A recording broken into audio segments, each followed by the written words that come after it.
Call તરીકે કશે તમારી સલાહબંધી દેખાઈ રહી છે?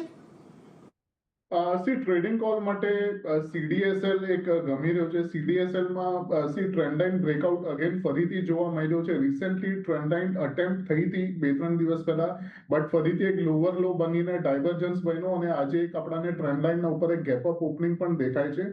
અને સીડીએસએલમાં જે ડાયવર્જન્સ બન્યા છે એક્ઝેક્ટલી મંથલી પીવટ આગળ જ બન્યા છે. 1175 થી 1165 અને 60 ના લેવલ્સ છે આની અંદર. એટલે આની અંદર સ્ટેગર્ડ મેનરમાં આપણે બાય કરીશું. કરન્ટલી તો 3.3% ઉપર છે.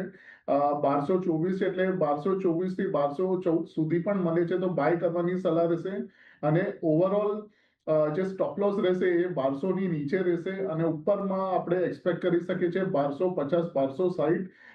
અને બીજી અપડેટ એ છે કે આ તો ટ્રેડિંગ કોલ છે, બટ ઓવરઓલ જે મને મોટા ભાગે જે લેવલ્સ દેખાઈ રહ્યા છે આફ્ટર, અગર આપણે જોઈએ તો ઓલમોસ્ટ 2025 થી લઈને અત્યાર સુધી કન્ટિન્યુઅસ આની અંદર હેમરિંગ જ થઈ છે અને બહુ ટાઈમ પછી આની અંદર એક ડાયવર્જન્સ બન્યો છે ઓવરસોલ્ડ ઝોન આગળથી.